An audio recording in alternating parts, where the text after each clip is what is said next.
Hello everybody, my name is Ilya. And my name is Tyler. Together we make up kovray, a couple that loves to play board games. And gigantic scary creatures. Speak for yourself. Oh!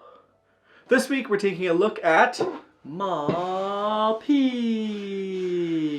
This project's currently live on Kickstarter. You can check out the link down below to learn all of its glory. And what you're seeing here today is a prototype, so things might change as the project progresses. Exactly. Well, Maul Peak is designed by Keith Matejka, it's illustrated by Dustin Foust, and published by Pencil First Games. Maul Peak is a head-to-head battle where you'll take the role of the Grizzar or the Guardian. Now, who will come out victorious in the Battle of Maul Peak? Let's give you a quick overview of how to play. Beginning of the game, you'll choose if you want to be the Guardian or the Grizzar. You'll get the associated components, cards, your boards, and summary cards for the other player. You'll then take turns of battling. The Grizzar will take actions such as movement, leaping, which is where they'll go into the Guardian, and melee and magic, trying to take the Guardian's actions down in order to defeat it. They'll also gain rage, which will help them summon other characters and potentially leap even more. Now, all the Guardians are slightly different, and there are 4 of them in this game. But the primary objective for them is to eliminate the Grizzar. They'll do this by moving and using various actions, remembering to shake off any of the Grizzar off of them so they can sustain and defeat them. Now, the Grizzar wins if the Guardian is defeated and all the spaces have been covered. The Guardian wins if all the Grizzar has been eliminated from the board, or each of the Guardians also has a special objective they'll want to reach. So what do you think? Yeah, it's fun. It's a good 2-player game. It's a nice head-to-head. Feels asymmetrical enough, but also feels very similar. It's very streamlined to go from one character to another character. Yeah. I'm not huge on asymmetric characters in games. Oh, I love it. I think for me, I struggle, which is why I really like this one, because it's only a 2-player, and you get a very nice summary card that shows exactly what the other player can do. So it's very intuitive. I don't have to ponder my brain and trying to figure out what everybody else is doing, but because it's a head-to-head battle, I really like that aspect. And it's so easy to switch those roles and learn that I just keep coming back to it. Yeah, that's a good point. It does take a moment when you're in a 4-player game to really understand your character and every other character, but in this one you really focus on yourself and the person that you're playing against. So that's very nice. The other thing I'll say too is the mechanics of this are quite clean. Very. I think looking at your cards, it's quite obvious what you're going to do. If you don't know what you're going to do, you look at your board.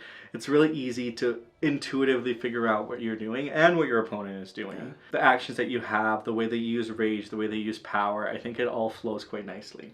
Yeah, it's all very simplistic in the sense where you know what you can do. There's not that many actions, and the actions that you can take are on the cards that you play. There is things you can do to manipulate your power and your rage, but there's also you can discard a card, but that's all on the reference card that you have, which is fantastic. So it makes the game a lot easier, and like I was saying before, is the transfer from the Grizzar to the Guardian is very similar. Sometimes they use different language between the two. For example, the power cubes versus the rage cubes. The rage cubes. They're essentially the same thing in essence. They provide different abilities depending on who you're playing. But it doesn't make it hard to move back and forth from those characters. So. And the Guardian scale in complexity too, so you can kind of stay with a lower complexity, 4? or I think 3. 3 Guardians. So no, 4 Guardians, 3 levels of complexity. Yes. So you can kind of gauge what you want to play if you want to challenge yourself a little bit more. The other last thing I'll say is the miniatures, or not the miniatures, they're the wooden meeple. Yeah. The meeple Guardians are so cool. Yeah. They're humongous and they're spooky. Yeah. Well, and I guess the last thing we'll talk about is if you enjoyed Skulk Hollow like we have, you'll really enjoy this game. So we wanted to kind of draw a little bit of comparisons between the two. They're basically... They're sequels. In my mind, this is a sequel to Skulk Hollow. It is. And it's just a very, very similar feel. You have similar actions that you're going to be taking. but the way that the Guardians and the Grizzar function are slightly different from the other characters. What are the Fox? The Fox and leaders. Yeah. So yeah, with the Grizzar, you don't have a leader. So with Skulk Hollow, if the Fox and leader got eliminated, you would lose. Here you have to get your whole all the Grizzar eliminated in order for you to lose.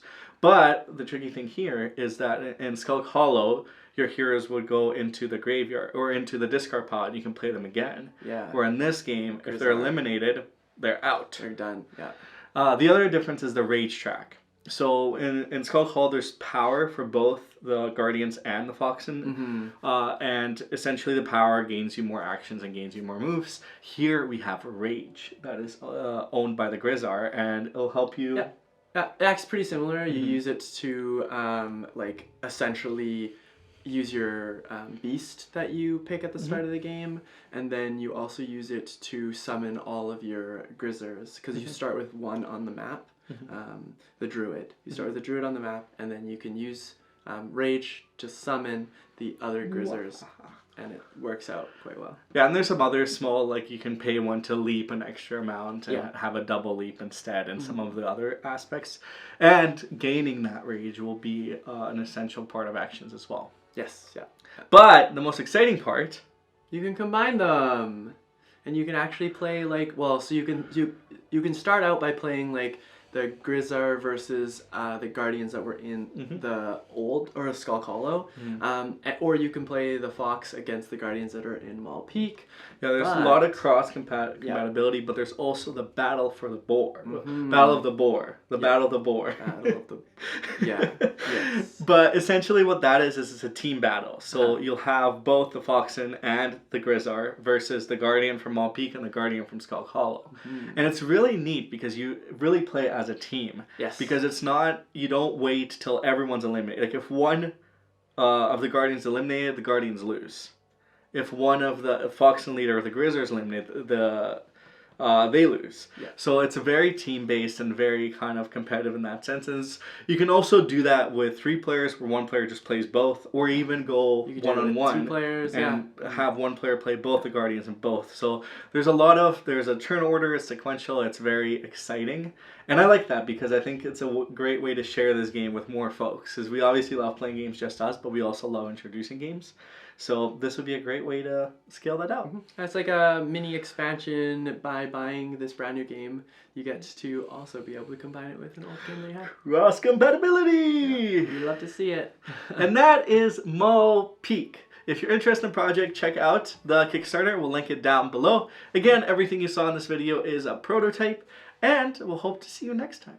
Last but not least, if you like what you saw here, hit that like button, hit that subscribe button, and maybe even that bell notification to get notified when we release new videos. Thanks for watching. Bye!